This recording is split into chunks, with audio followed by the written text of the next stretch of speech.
Hi and welcome back to the Spookins channel, a place for us to speak about all things horror. I'm Sarah. I'm Sam. And today we're continuing our Buffy tier list series.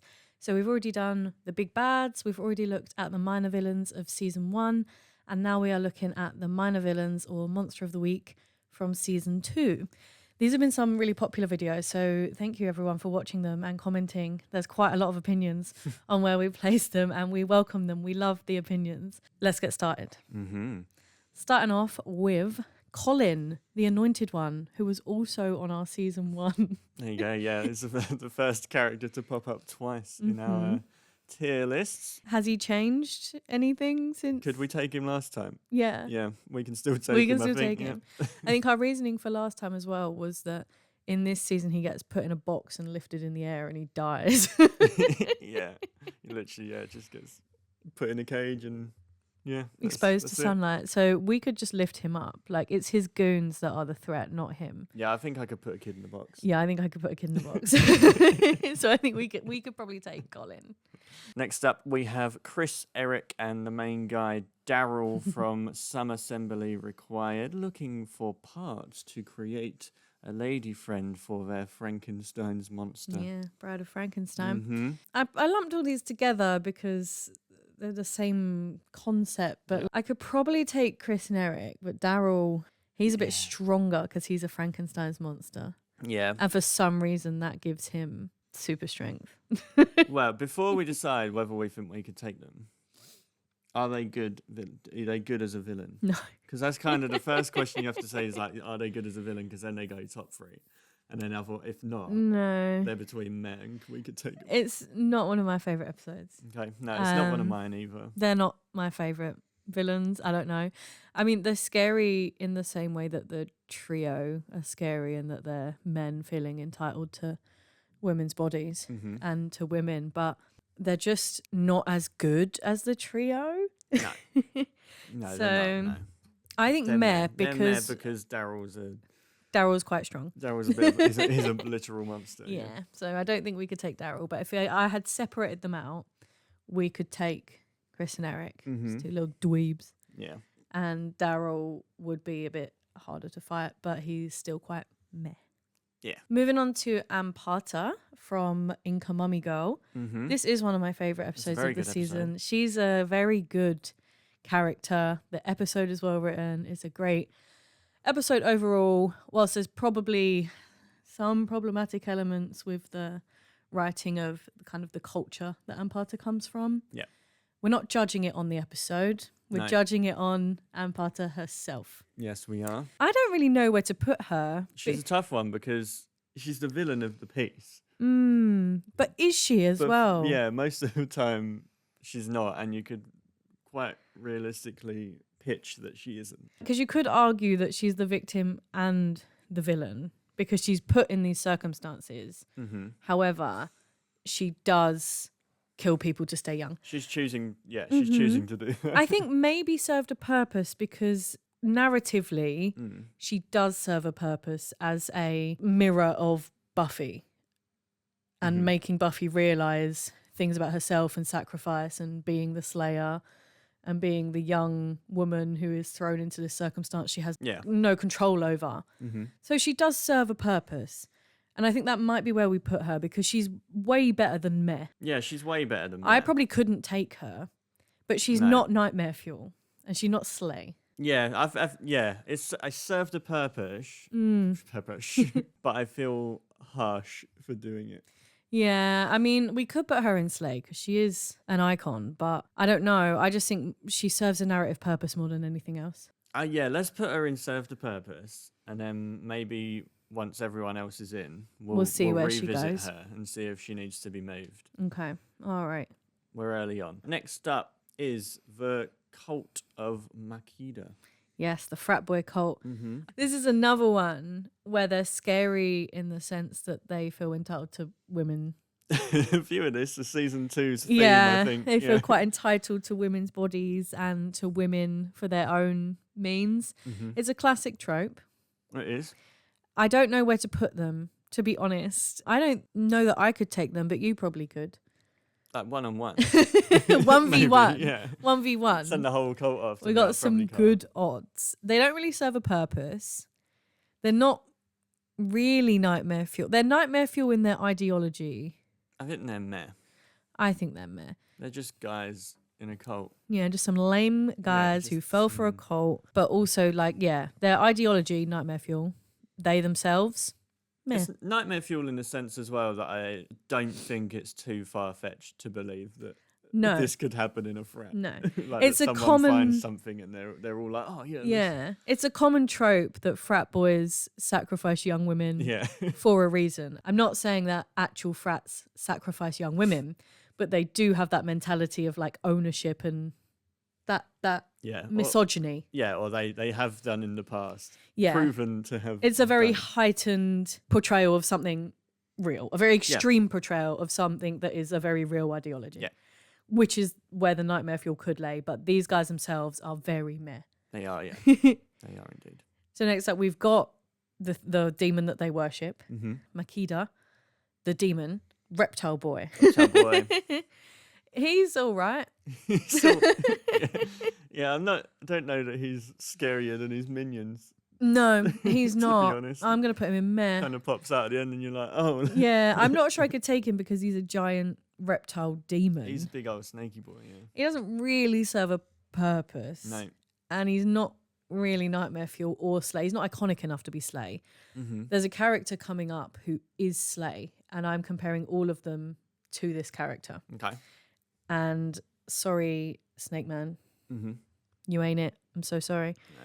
I think a common theme in season 2 is going to be that they're all kind of just meh, because the big bad is such a big bad. Like nothing really compares. In comparison to the end of the season, the first half, the creatures and the monsters and stuff are just kind of like, nah, okay. Yeah. Especially on a rewatch because we've already seen Buffy. Mm-hmm. So when we're judging the minor villains of season 2, we're kind of just like, okay, let's get to the actual story now because we know where it's going. Yeah, and the story is so strong as well. It's really hard for any of these people who just appear for like an episode to stand up to it. They don't really make an impact compared to the ending. And I love the end of season 2. Okay, let's move on. Yeah. Ethan Rain. Slay. He's not the one I had in mind when I said that earlier about Slay. But he's here now, yeah. But whilst we're here, no comments, no debate, Slay. He is great. Yeah, he is. Okay, I will take comments. He's fantastic. As a recurring chaotic force. I love him. He's a character. In the narrative, creates some of the best episodes. It does, yeah. Yeah. His Halloween is so good. Episodes are great.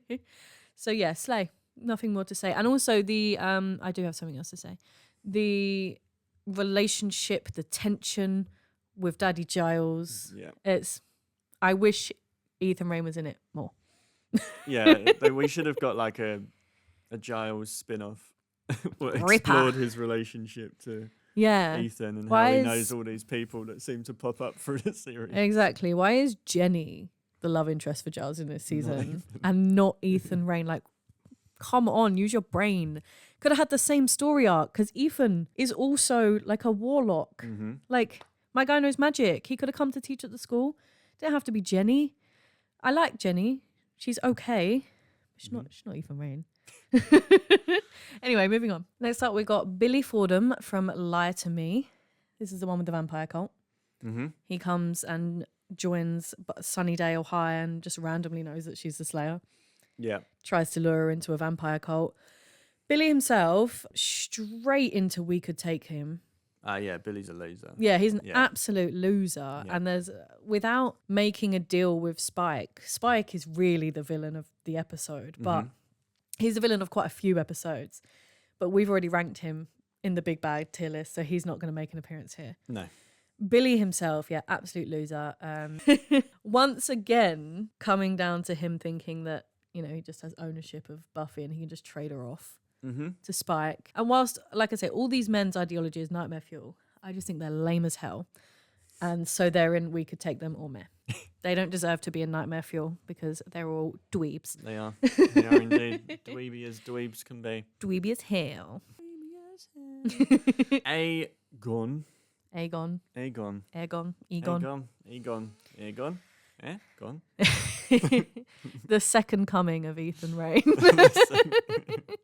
Yeah, so here's Aegon, Giles's friend's possessor. Yeah, that one is quite scary, I think. And I think Aegon does serve a purpose. Yep. In making Daddy Giles's backstory You do. a bit richer. Brings the Ripper out a little bit. It does bring the Ripper out, and we're Mhm. thankful for that. And it brings Ethan Rain back in for a second episode. Yeah, I like. So serves a Aegon. purpose. I mean, it is quite nightmare fuely, but I don't know. I just don't. With a lot of these monsters, I think the concept of them is worse than the execution of them. Like Okay. a monster that goes around and kills your friendship group and then possesses your friendship group. It's quite scary. It's pretty scary. It's pretty scary. And it scary comes stuff. back after such a long time because they summon it when they're like utes, isn't it? So it's been a long time. Yeah. And then it comes back and takes them all out. I can't remember why it comes back. So the idea is nightmare fuel, but the execution of the monster, it's all right. Most of them are just. It's because they've all got that thing where they're just like a guy. Yeah. So I think it served a purpose. I'm not sure we're going to hit nightmare fuel this season. Actually, no, we are. Yeah, we are. We will. I've just seen We will. I've just seen one of the thumbnails and we're going to hit nightmare fuel. Yeah, we got Nightmare Fuel coming. Yeah. Xander's on the list. Next up, we've got Norman Fister. Norman Fister. Straight to Slay. Slay, Mr. Straight Fister. to Slay. He's the worm bug guy. He's the worm salesman. Yeah. I didn't include the other assassins because it's all... We don't really get to know him either. No. Norman's the one that the episode really concentrates on. Yeah, and Well, he's the one that goes to her house. Like, there's the policewoman at the school, but she's not really... I don't know. Norman is, like, the one. Yeah, Norman's the one. And I love him. I'm not sure why I love him. It might be that his name is Fister. I don't know. It probably is. It's just the child within us coming out because his name is Norman Fister. But I love him and he's going in Slay. Also, I really hate bugs. So if he wasn't in Slay, he'd be in Nightmare Fuel because a man that turns into bugs is probably one of my worst nightmares. Ted. Ted. Sure, I suppose it's not.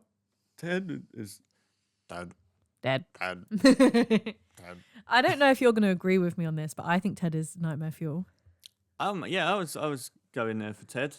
I was thinking about there. Yeah, I think it's Nightmare Fuel because the concept is Nightmare Fuel, and John Ritter pulls it off so well. He's such a good actor. That like quiet intimidation is like nailed through the whole thing. Yeah. You can like the audience can absolutely feel that there is something wrong with this guy. Yeah, it's such a good performance that I think he elevates it. It's got like Blackbeard or Bluebeard vibes. One of them stuffs their wives in a cupboard and one of them is a pirate.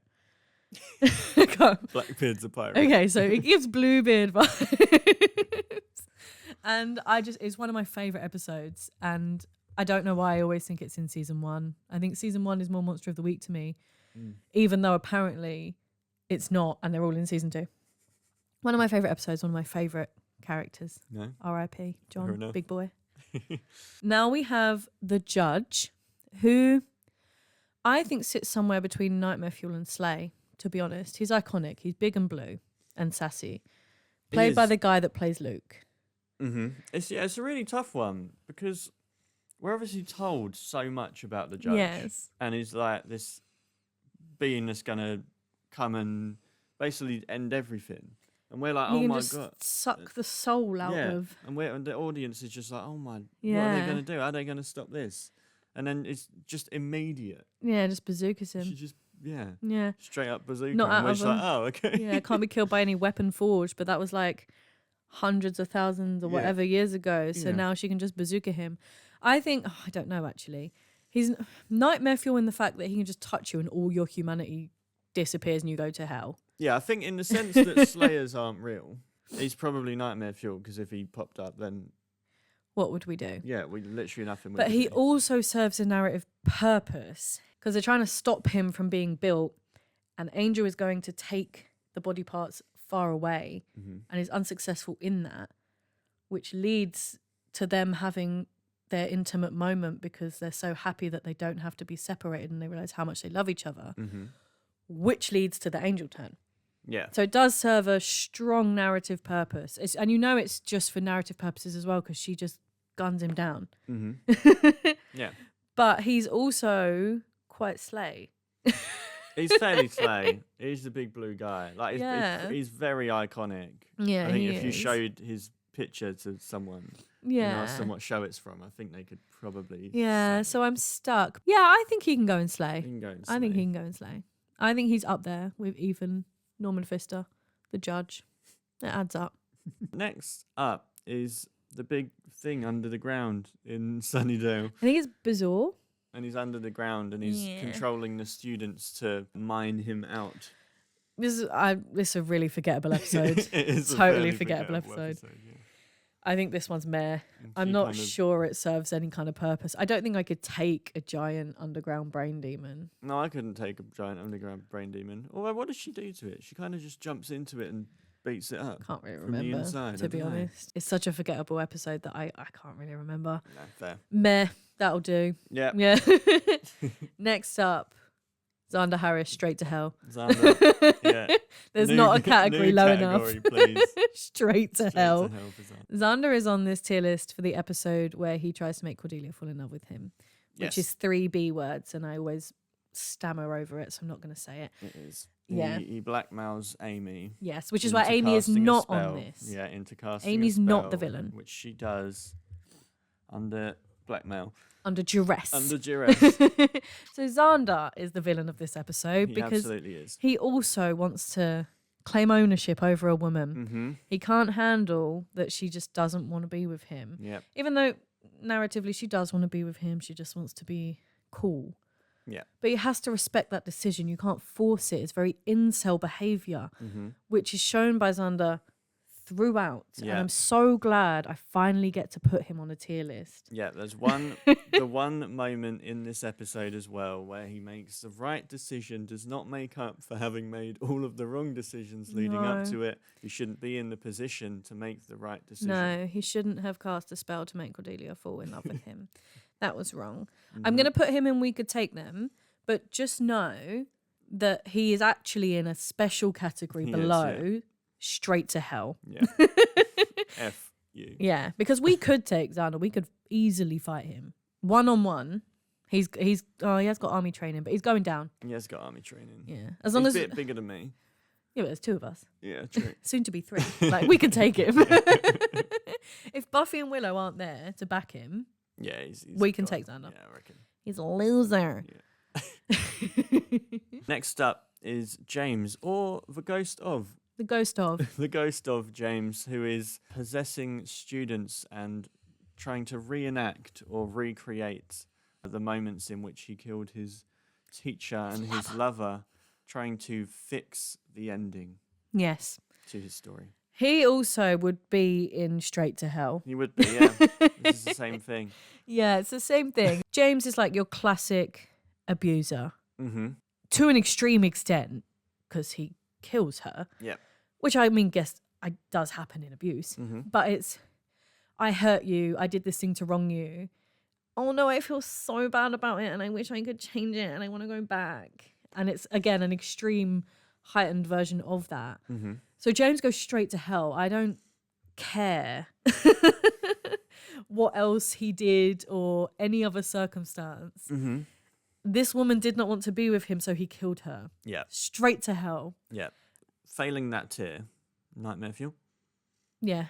He is more nightmare fuel because I think he is. I think this is a really good episode. it is a really good episode. One of my favorite episodes. But yeah, this is a scary episode, a scary concept. It is a scary concept. I was torn between Nightmare Fuel and Served a Purpose because it serves a huge narrative purpose. It does, yeah. But I think it is Nightmare He's Fuel. better. Yeah, he's the rare exception to where the lame loser incel goes in metal. We could take them. Mm-hmm. Because we couldn't take him because he's a poltergeist. We could have taken him before. Yeah, if he was I'll tell you that alive, much. we could have taken him. Yeah. But he's also not meh. And I don't know if that's because it's such a good episode. It elevates him. Definitely. Fair enough. I think it helps. It does living help. within It does a really help. good episode. Yeah. Next up, we have someone going straight into nightmare fuel. Yeah. Kinderstod. Yeah, Kinderstad is Terrifying. very scary boy. Yeah, absolutely terrifying. When I was younger, used to get really bad sleep paralysis. I've always had really bad nightmares. I've never slept well. So a sleep demon or like a coma demon or whatever. Mm-hmm. No, thank you. When he is laying on their chest and killing them, that's so scary. That is just sleep paralysis because you feel like someone is on your chest and you're going to die. Mm-hmm. So that episode really gets me. I hate it. I love it, but I hate it. It's a really good episode. Kinderstod is absolutely nightmare fuel. It's good as well. It's good monster design as well, this one. It's got his little hat, got his little outfit. It's very His little outfit. his little outfit. It's a good, memorable monster design. It is, yeah. He gives me gentleman vibes, like a precursor to the gentleman. Yeah, I get that. I would put him in Slay for his outfit and his design. However, he is just really scary. He is, yeah. No, he's not Slay. Yeah. He's Nightmare Fuel. And to clarify, because we've had some comments on what we put in Nightmare Fuel and what we put in Slay. Slay is not the scariest. No. Nightmare Fuel is the scariest. Yeah. Slay is the icons. Yeah, Slay's just the ones we like more. Yeah, Slay is our favourites. Yeah. Whether they're scary or not. Yeah. Next up is the Fish Boys Fish from Boys. the swimming episode.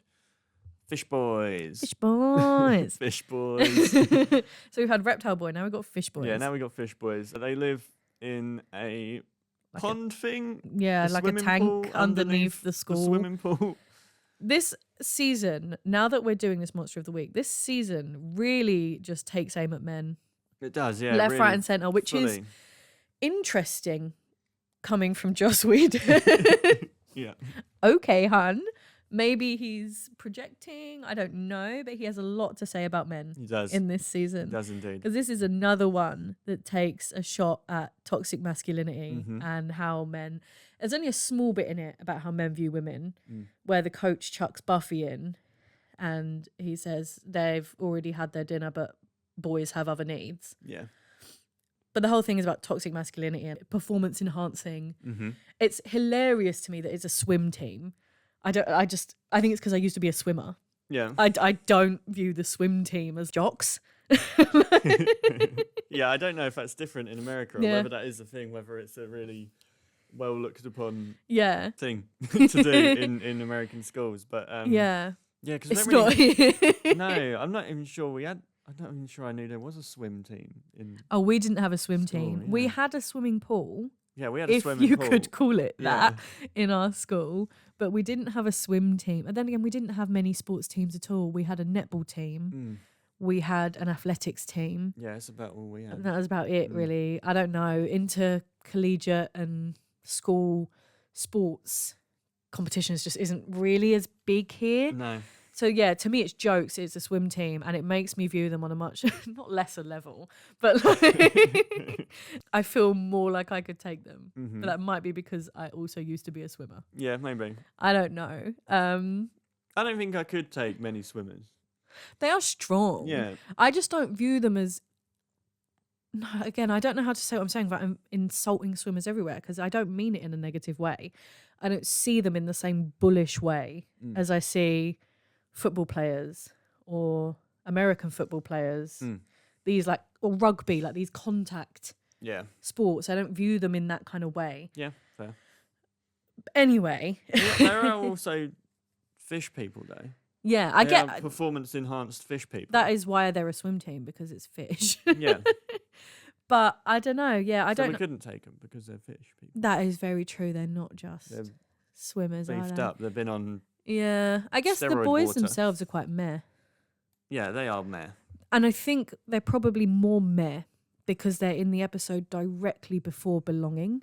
Mm. It's like, why is this happening? Yeah, it's weird. Yeah, it's weird placement. It's a hard monster placement. Yeah, To pull off. because you've got I Only Have Eyes for You, Mm. which serves narrative purpose. You've got the one that Kinderstod is in, which serves some narrative purpose and her fear of death and Mm. things like that. And then you've got like, Fish Boys. boys. And back to the big stuff. Yeah. yeah, I don't understand. It's like 'cause a cool down episode. Angel is in it for about 2 minutes, maybe even less, Yeah, to because spit out the Fish Boys blood so that they know that it's not good. Yeah. It's just a really random episode. And I'm pretty sure I listen, as you know, religiously to the Prophecy Girls podcast. Mm-hmm. And I'm pretty sure that within that podcast, they said that this episode was supposed to be in season 1. And they filmed the angel scene afterwards. Okay. So that he was in it. Okay. And it makes sense. I just don't know why they chose to put it directly before the season Should've thrown finale. it earlier on. Yeah. Probably, yeah. Yeah, absolutely. I think that I Only Have Eyes for You should have been the precursor Mm-hmm.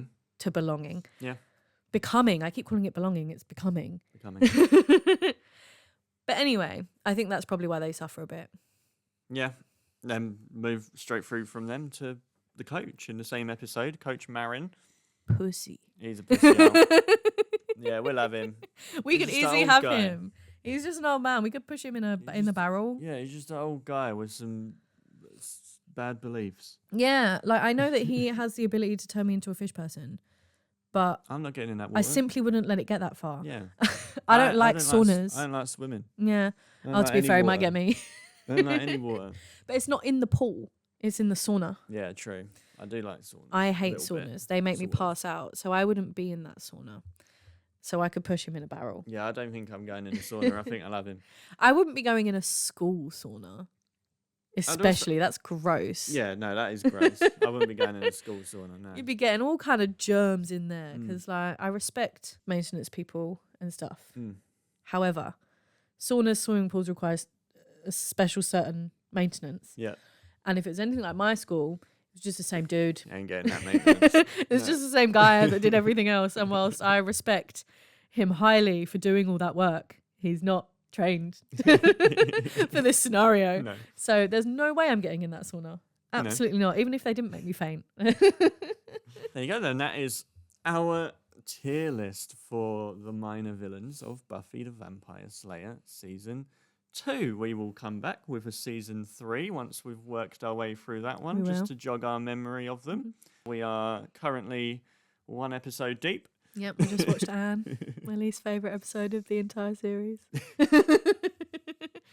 Let us know in the comments down below. Do you agree with our placements? Is there anyone you would place up? Anyone you would place down? Could you take Colin? Let us know down below. Like the video.